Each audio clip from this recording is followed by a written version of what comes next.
Bien, sin lugar a dudas, hermanos, muy buenos días. Sin lugar a dudas, algo que no caracteriza o que caracteriza al hombre, vamos a ponerlo desde esta perspectiva, algo que al hombre lo ha caracterizado desde hace mucho, desde prácticamente fue creado, es que le cuesta mucho la obediencia. El tener nosotros delante una figura de autoridad a la cual obedecer nos es difícil, no nos agrada. Y como hemos dicho, esto lo podemos ver desde la creación.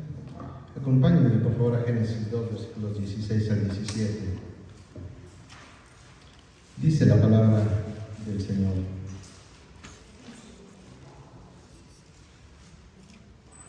y el Señor Dios ordenó al hombre: de todo árbol del huerto podrás comer, pero del árbol del conocimiento del bien y del mal no comerás, porque el día que de él comas, ciertamente morirás. Yahvé dio al hombre, dio a Adán un solo mandato, una sola instrucción. ¿Qué sucedió? Génesis 3:6. Cuando la mujer vio que el árbol era bueno para comer y que era agradable a los ojos, y que el árbol era deseable para alcanzar sabiduría, tomó de su fruto y comió. También dio a su marido que estaba con ella, y él comió.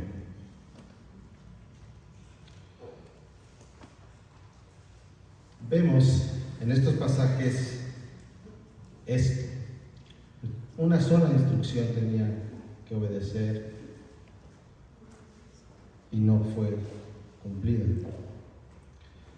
Pero no quedó todo ahí. A lo largo de la historia podemos ver que el hombre esa ha sido su constante a lo largo de la historia. Vemos en las Escrituras cómo el pueblo de Israel una y otra vez, ¿qué hace? Desobedece a Dios, le da la espalda.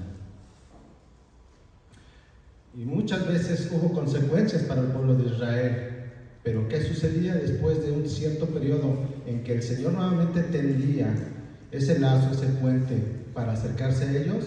Ellos volvían ¿a qué? A dar la espalda.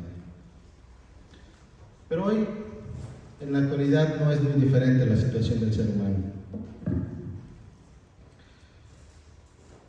Incluso nosotros como creyentes desobedecemos a Dios.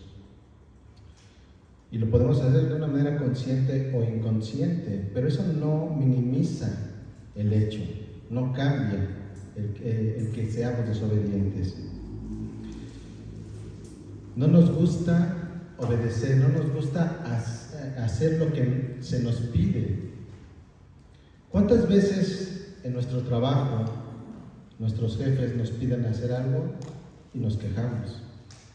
En las escuelas, ¿cuántas veces nos quejamos de los profesores, de los maestros? No nos agrada seguir esas instrucciones.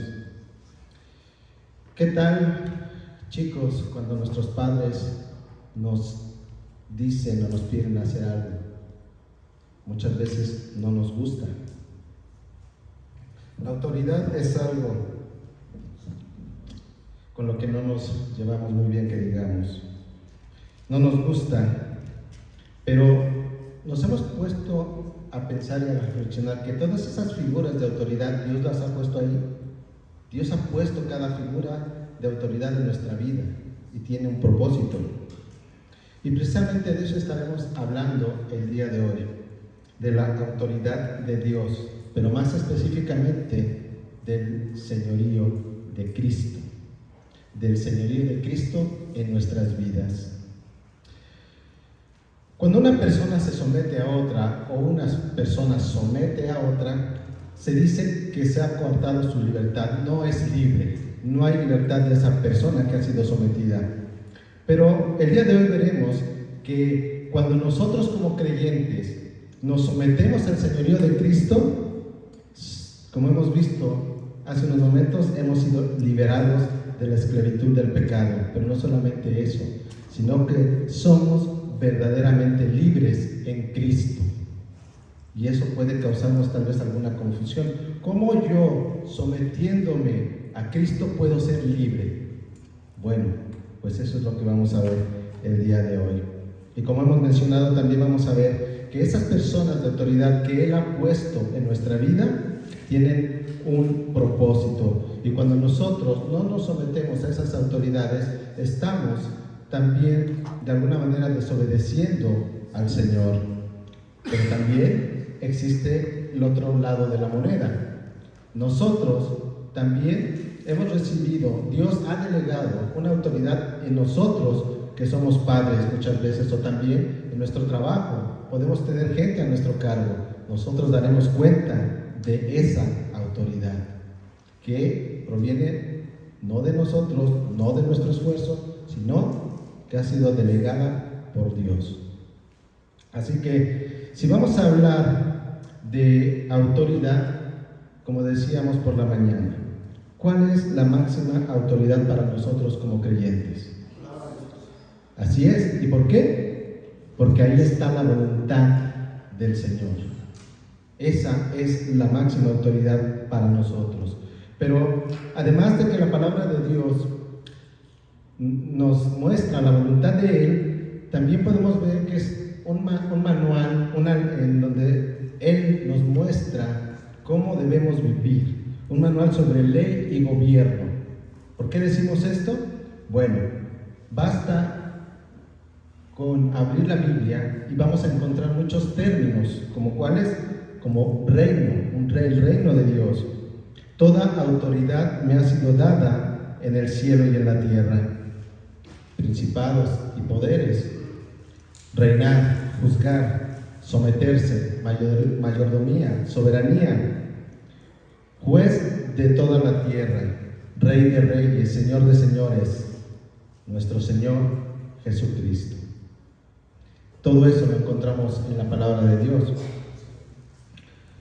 La Biblia contiene principios que nos enseñan a vivir en todos los ámbitos de nuestra vida, tanto en lo privado como dentro de la sociedad civil. La Biblia tiene principios que nos van a guiar para poder vivir como a Dios le agrada. Es por eso que la Reforma Protestante fue tan importante para nosotros y para el cristianismo. ¿Por qué? Porque como sabemos, la palabra de Dios estaba secuestrada por la iglesia en aquel entonces. Las personas, las familias no tenían acceso a la escritura. Como también decíamos por la mañana, solamente estaba en un idioma que solamente el clero podía leer.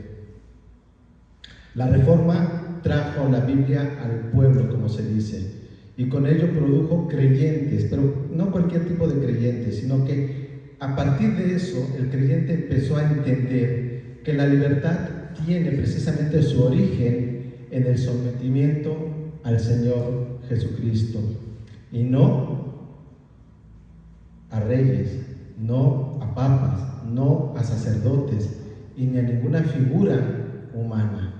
Nosotros en la Biblia vamos a ver que el sometimiento debe de ser solamente al señorío de Cristo. Segunda de Corintios, capítulo 3, versículo 17 nos dice: ahora bien, el Señor es el Espíritu, y donde está el Espíritu del Señor, hay libertad. Hermanos, la libertad es el fruto del sometimiento a Cristo. La libertad es el fruto de la obediencia a su señorío. Así que, como verdaderos cristianos, nosotros, ahora que miramos el mundo de una manera diferente, ¿qué vemos en la sociedad? Antes estábamos inmersos en esa sociedad que iba tomando doctrinas, filosofías, modas, pero ahora, si somos verdaderos creyentes, vemos de diferente manera esa sociedad.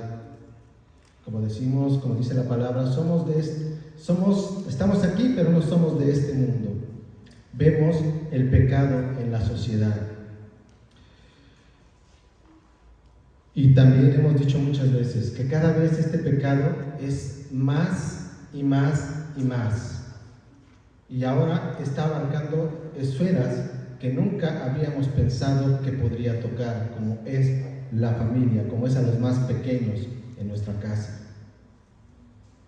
También hemos mencionado precisamente que la sociedad está fundamentada en cada familia. Pero ¿qué sucede? También basta con mirar a nuestro alrededor y ¿qué vemos en cada familia? Desintegración. Podemos estar juntos en la sociedad, puede estar conformada por familias, pero cuando tú ves esa familia, está fragmentada. Hay muchas veces violencia familiar, pero no solamente eso.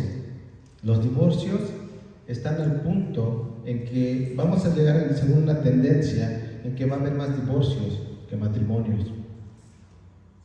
Hoy los padres optan por tomar la decisión de dejar, ya sea el padre o la madre, de dejar el hogar, dejar la familia. ¿Qué resulta? Hijos abandonados, hijos que no tienen una guía.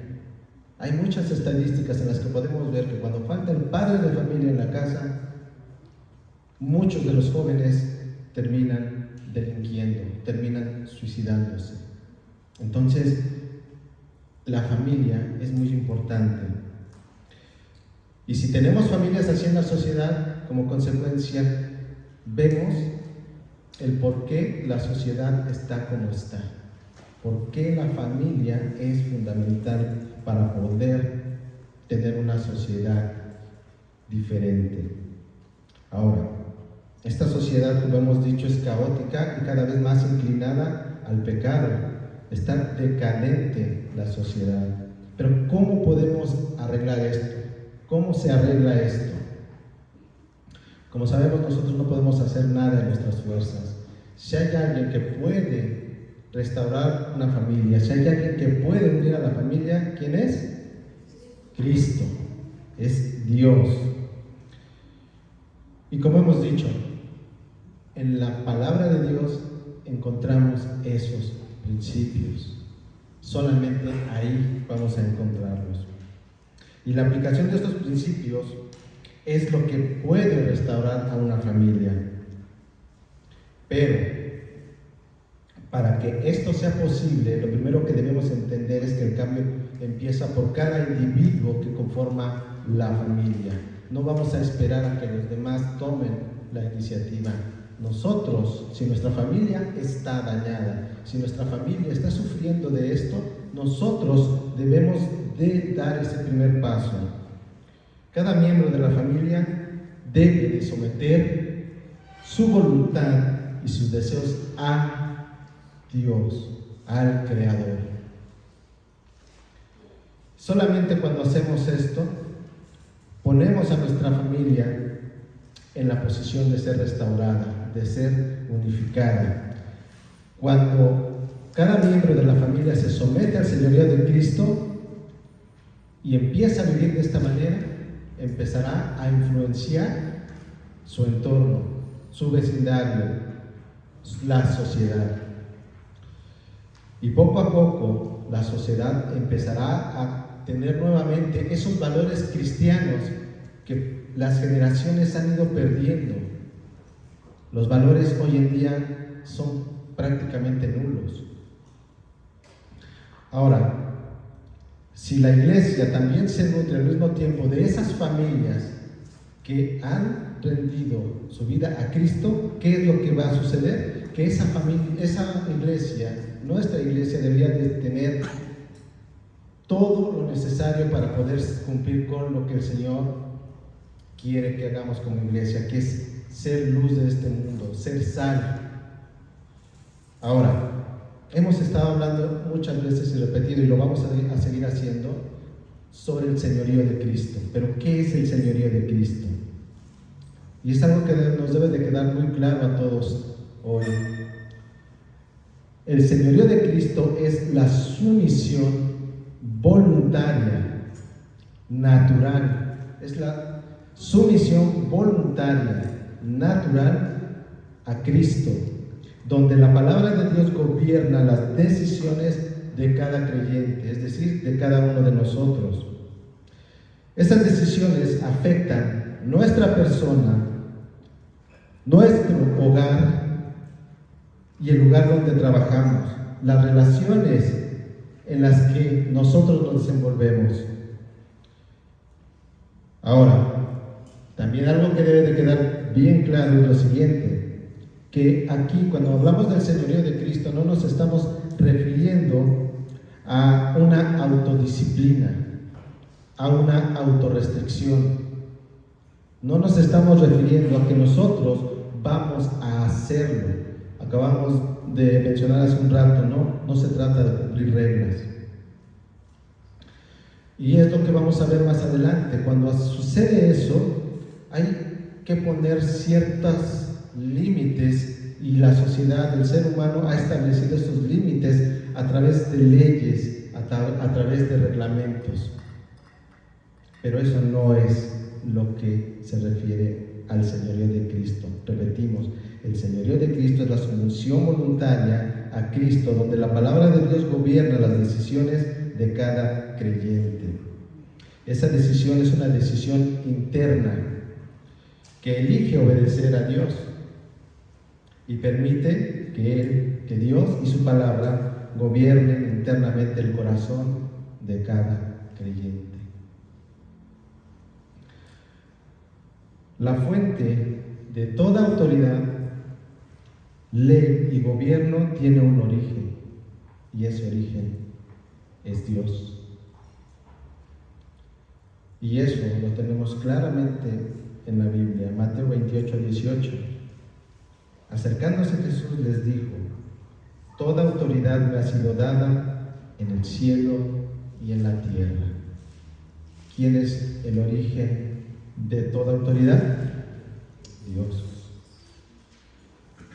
Pero, como veíamos al inicio en el Edén, el hombre decidió desobedecer a Dios. Ahí el ser humano tomó la decisión de cambiar una vida en comunión y obediencia a Dios por una vida en autonomía. El ser humano decidió vivir de acuerdo ¿a qué? A su voluntad y a sus decisiones propias, a dirigir su vida haciendo a un lado a Dios. Y como hemos visto, solamente la cruz nos puede llevar de regreso a Dios. Solamente la cruz nos lleva a entregar nuestra vida a Él. ¿Para qué? Para que Él sea quien dirija esa vida. Ahora, hemos hablado del señorío de Cristo, hemos definido lo que es el señorío de Cristo, pero es importante profundizar un poco más acerca de esto. Y para poder entenderlo mejor, debemos también mencionar lo que ya hemos hablado en otras ocasiones. Debemos hablar un poco del reino de Dios. El reino de Dios es un reino espiritual que, como hemos dicho, reside ¿en dónde? En el corazón de cada creyente. El reino de Dios tiene un inicio, y es el del nuevo nacimiento. El reino de Dios se expande en cada nuevo creyente. Esas leyes externas que pretendía guardar el pueblo de Israel jamás lo iba a poder lograr. ¿Por qué? Porque estaban fuera de él, fuera del pueblo de Israel. Ahora en cada nuevo creyente, en cada verdadero creyente, esa ley está escrita ¿en dónde? En nuestros corazones. Ezequiel capítulo 36, versículos 26 al 27. Ezequiel 36, 26, 27. Además, les daré un corazón nuevo y pondré un espíritu nuevo dentro de ustedes. Quitaré de su carne el corazón de piedra y les daré un corazón de carne. Pondré dentro de ustedes mi espíritu y haré que anden en mis estatutos y que cumplan cuidadosamente mis ordenanzas. Es el Espíritu Santo el que mora en cada uno de nosotros, el que hace esto. Es quien ahora ilumina nuestra mente. Es quien ahora nos guía y nos ayuda ¿a qué? A interpretar la verdad de Dios, que está ¿en dónde? En las Escrituras. Juan capítulo 16, versículo 13. Juan 16, 13. Pero cuando el Espíritu de verdad venga, los guiará a toda verdad, porque no hablará por su propia cuenta, sino que hablará todo lo que oiga y les hará saber lo que habrá de venir. También ahí en Juan, pero ahora en el capítulo 14, versículos 15 al 17, Juan 14, 15 al 17. Si ustedes me aman, guardarán mis mandamientos. Entonces yo rogaré al Padre y Él les dará otro consolador para que esté con ustedes para siempre. Es decir, el Espíritu de verdad, a quien el mundo no puede recibir porque ni lo ve ni lo conoce. Pero ustedes sí lo conocen. ¿Por qué? Porque mora con ustedes y estará en ustedes. Hermanos, este versículo nos dice mucho. Versículo 15. Si ustedes me aman, guardarán mis mandamientos. Nadie puede amar a alguien sin tener una relación cercana, sin tener una relación sincera. Y si nosotros no tenemos una relación de este tipo con Jesús, no podremos amarle. Y si no le amamos, no podremos cumplir sus mandamientos. Y si no cumplimos sus mandamientos, entonces no estamos reconociendo el señorío de Cristo.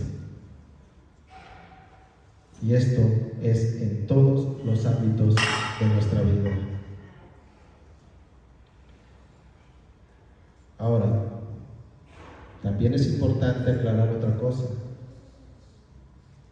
La ley no nos salva. La ley tuvo un propósito. La ley nos guió hacia Cristo. Nos hizo ver verdaderamente quiénes éramos nosotros delante del Señor. También nos hizo ver nuestra incapacidad para poder acercarnos al Dios 3 veces santo. Gálatas capítulo 3, Gálatas 3, versículos 23 y 24. Antes de venir la fe, estábamos encerrados bajo la ley, confinados para la fe que había de ser revelada, de manera que la ley ha venido a ser nuestro guía para conducirnos ¿a quién? A Cristo, a fin de que seamos justificados por la fe. Pero ahora que ha venido la fe, ya no estamos bajo el guía. La ley nos conduce, dice el versículo 24, a Cristo. Versículos 3, capítulo 3, versículos 23 y 24 de Gálatas estamos leyendo. Hoy nosotros, como decíamos hace unos momentos, ya no tenemos que cumplir todas esas reglas. El versículo 24 nos dice que hemos sido conducidos a Cristo. ¿Y para qué hemos sido conducidos a Cristo? Para tener una relación con Él. Hemos sido llevados a Cristo. En el Antiguo Testamento, en el Antiguo Pacto, como decía nuestro hermano Jaime hace unos momentos, teníamos ese pacto en el cual teníamos las tablas. El pueblo de Israel tenía esas tablas en piedra. Acompáñenme por favor a Deuteronomio, capítulo 9, versículo 11. Deuteronomio, capítulo 9, versículo 11. Y aconteció, después de 40 días y 40 noches, que el Señor me dio las dos tablas de piedra, las tablas del pacto. Los 10 mandamientos que estaban ahí en esas tablas eran una imagen externa de la rectitud por la cual el hombre debería de medir su comportamiento. Sin embargo, algo que podemos ver también a través del Antiguo Testamento es que esas tablas, es que esa ley no cambiaba el corazón de las personas. No cambiaban el corazón de piedra. Y si no, veamos lo que dice Jesús a los escribas y fariseos en Mateo 23, versículos 27 al 28. Ay de ustedes, escribas y fariseos, hipócritas, que son semejantes a sepulcros blanqueados. Por fuera lucen hermosos, pero por dentro están llenos de huesos de muertos y de toda inmundicia. Así también ustedes, por fuera, parecen justos a los hombres, pero por dentro están llenos de hipocresía y de iniquidad. Pero, gracias a Dios, tenemos el nuevo pacto. La ley de Dios que estaba escrita en esas tablas ahora está en otro lugar. Jeremías, capítulo 31, versículo 33. Jeremías 31, 33. Porque este es el pacto que haré con la casa de Israel después de aquellos días, declara el Señor. Pondré mi ley dentro de ellos y sobre sus corazones la escribiré. Entonces yo seré su Dios y ellos serán mi pueblo. El Evangelio, como lo dice Romanos 1:16, es el poder de Dios para salvación. Pero no solamente eso, sino que, como hemos dicho, el Evangelio también nos abre una puerta, una maravillosa puerta. ¿Para qué? Esa puerta nos lleva a Cristo, nos lleva a tener una relación con Él. Y precisamente esa relación con Jesús es la que nos permite rendir nuestra vida a Él. Nos permite entregarnos plenamente a Él en todas y cada una de las áreas de nuestra vida.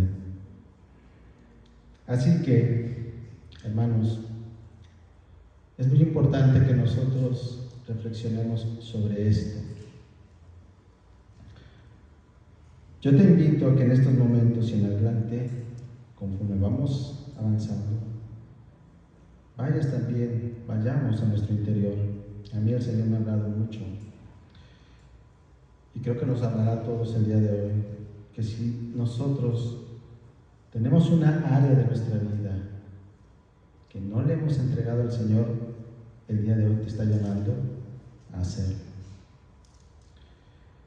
Si no hemos entregado, si no hemos rendido una área de nuestra vida a Cristo, también es un indicativo de que debemos fortalecer nuestra relación con Cristo. Porque esta área que no está ocupada por Cristo, está ocupada por alguien más, por algo más que es del mundo.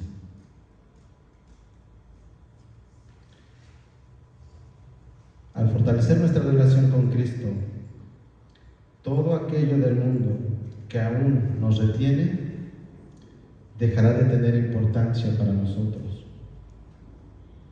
Y Cristo, poco a poco, comenzará a tener el lugar que Él debe tener en nuestra vida, que es el primer lugar en todo. Filipenses capítulo 3, versículo 8. Filipenses 3, versículo 8. Y aún más, yo estimo como pérdida todas las cosas, en vista del incomparable valor de conocer a Cristo, mi Señor. Por Él lo he perdido todo y lo considero como basura a fin de ganar a Cristo. El apóstol Pablo, inspirado por el Espíritu Santo, nos dice que no hay nada que se compare con conocer a Cristo, con tener una relación con Cristo. Pero no se queda simplemente ahí con Cristo. ¿Qué dice? Al final, ahí en el versículo dice, a Cristo Jesús, mi Señor. Es conocer a Cristo y verlo como mi Señor.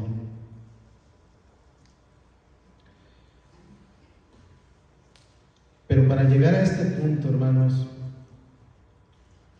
se requiere algo. Se requiere que nosotros tomemos una decisión diaria, porque esto es todos los días. Que diariamente nosotros decidamos someter nuestra voluntad, deseos y razón a la voluntad ¿de quién? A la voluntad de Dios. ¿Para qué? Para que se cumpla su propósito, para que Él sea glorificado. Y es aquí donde inicia todo. Es el inicio donde cuando sometemos nuestra vida al señorío de Cristo, es donde inicia nuestra verdadera libertad, la libertad en Él. Pero ¿qué sucede cuando no lo hacemos? ¿Qué sucede cuando no rendimos nuestra vida a Cristo? Como decíamos al inicio, el mayor ejemplo que tenemos en la Biblia es el pueblo de Israel, pero también nosotros podemos ver muchas cosas en la actualidad. Pero vayamos a Jueces, capítulo 21, versículo 25. Jueces, capítulo 21, versículo 25. En estos días no había rey en Israel, es decir, ellos no tenían un señor, un rey. ¿Quién es el rey de nosotros?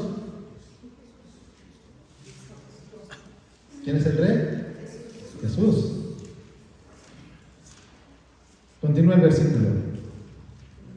Cada uno hacía lo que le parecía bien ante sus propios ojos. Cada persona vivía según su propia opinión de lo que era bueno y de lo que era malo. Y tarde o temprano, bajo esa perspectiva, los problemas iban a aparecer. ¿Les suena parecido a la sociedad de hoy? Hoy cada uno, no hay una verdad absoluta, todo es relativo, todo es subjetivo. Entonces, cada uno tiene su propia opinión. Pero cuando nosotros voluntariamente, y recalco, cuando nosotros voluntariamente, derivado de nuestra relación con Jesús, nos sometemos a su señorío, algo interno sucede en nosotros, en cada uno de nosotros. Nuestro carácter se empieza a moldear, empieza a cambiar. Ese carácter empieza a dar fruto. Se empieza a percibir un cambio en nuestra manera de pensar, en nuestra manera de actuar, incluso en nuestra manera de hablar y en general en nuestra manera de vivir. Estamos siendo transformados verdaderamente. Esto sucede porque cuando nos sometemos al señorío de Cristo, Él transforma ¿qué? Nuestros corazones. El poder del Evangelio fluye del corazón del creyente hacia su entorno, hacia cada persona que está con nosotros. Y es a través de eso que nosotros podamos testimonio de esa obra, de esa vida nueva que tenemos en Cristo Jesús. Es por eso tan importante lo que nos dice Salomón en Proverbios 4, versículo 23. Proverbios 4, versículo 23. Con toda diligencia guarda tu corazón, porque de él brotan manantiales de la vida. Es ahí, en el corazón, donde nosotros debemos como creyentes guardarnos, porque podremos tal vez engañar a los hombres con ciertas actitudes, con ciertos modales, pero lo que hay en el corazón, Él lo conoce. Él ve el corazón del hombre. Primera de Samuel, capítulo 16, versículo 7. Primera de Samuel, capítulo 16, versículo 7. Pero el Señor dijo a Samuel: no mires a su apariencia, ni a lo alto de su estatura, porque lo he desechado. Porque Dios no ve como el hombre ve, pues el hombre mira la apariencia exterior, pero el Señor mira el corazón.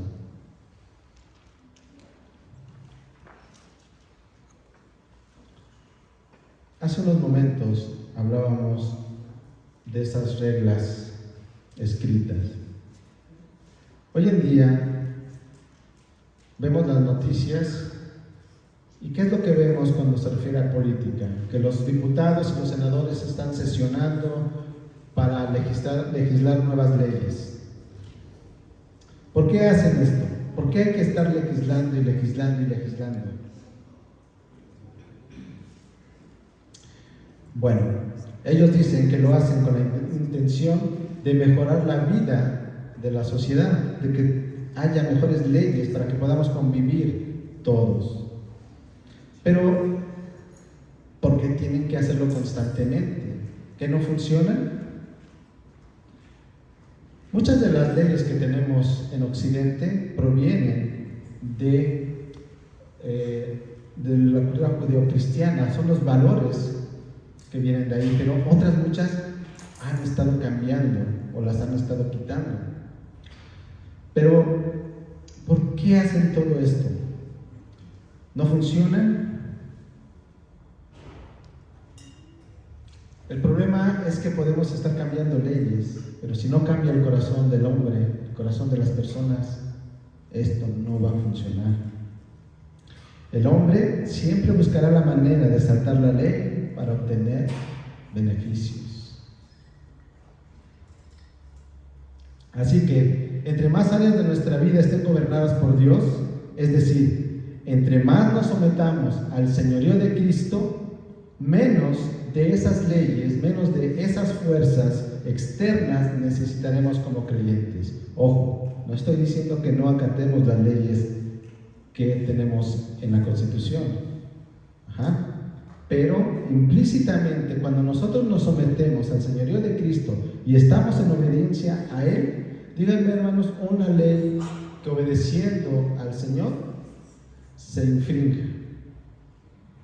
Esos principios que nosotros tenemos van a hacer que nosotros no tengamos problema en cumplir esas leyes porque estamos obedeciendo a Dios. Por el contrario, entre menos reconozcamos el señorío de Cristo en nuestra vida, ¿qué vamos a necesitar? Más leyes, más reglamentos, más cosas que limiten las actitudes y las acciones de las personas. Y eso va a suceder en todos los ámbitos en donde nos desarrollemos. En el trabajo, ¿qué sucede? Frecuentemente actualizan los códigos de ética las empresas. ¿Por qué? Porque cada vez los trabajadores buscan la manera de trabajar menos, tal vez hasta se llevan cosas, no sé, pasan muchas cosas. Siempre va a haber más reglas y códigos de ética actualizados. ¿Qué sucede en las escuelas? Todas las escuelas tienen reglamentos. ¿Para qué? Para que los alumnos puedan, ¿qué? Convivir.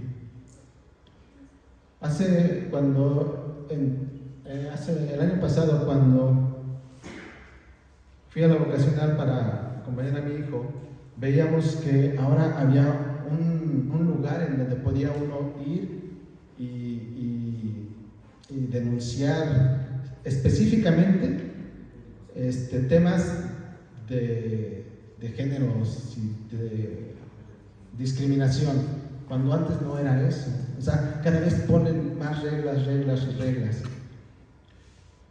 Pero también eso lo tenemos en casa. ¿Qué sucede cuando los padres tienen que disciplinar a los hijos? ¿Qué sucede? ¿Bastan esas reglas? ¿Con poner reglas como padres vamos a cambiar el comportamiento de nuestros hijos? El mundo piensa que sí, pero nosotros hoy sabemos que no. ¿Por qué? Porque lo que necesitamos cambiar es el corazón de nuestros hijos, cambiar nuestro corazón, pero nosotros no lo podemos hacer, sino solamente nuestra relación con Cristo. El señorío de Cristo debe estar en cada uno de nosotros. Cuando infringimos la ley, un código de ética o un reglamento escolar, ¿qué es lo que viene como consecuencia? Un castigo. Pero sucede como con el pueblo de Israel. Entiendes por un tiempo y después vuelves a lo mismo. Es por eso que nosotros, como creyentes, debemos instruirnos en la palabra de Dios. Porque como padres y como iglesia, si nos nutrimos de esa palabra, fortaleceremos nuestra relación con Cristo. No hay otra manera. Nuestra relación con Él será tan cercana que aquí es donde viene el punto que debemos resaltar. Rendiremos voluntariamente nuestras vidas a Él, a Cristo. A aquel que un día, si verdaderamente somos creyentes, a aquel que confesamos no solamente como nuestro Salvador, sino como nuestro Señor.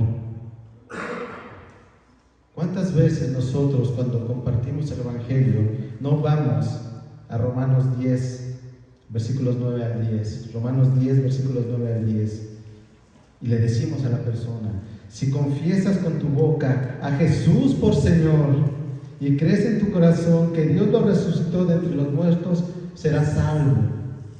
Porque con el corazón se cree para justicia y con la boca se confiesa para salvación. Pero verdaderamente estamos haciendo esto.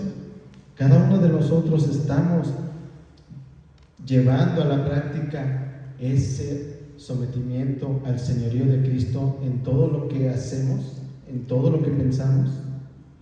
Y eso es lo que debemos nosotros hoy en día tener en cuenta.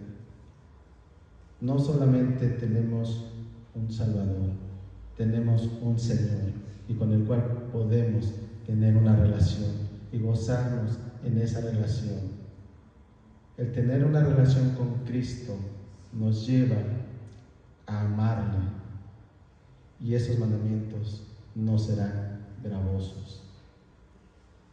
En conclusión, hermanos,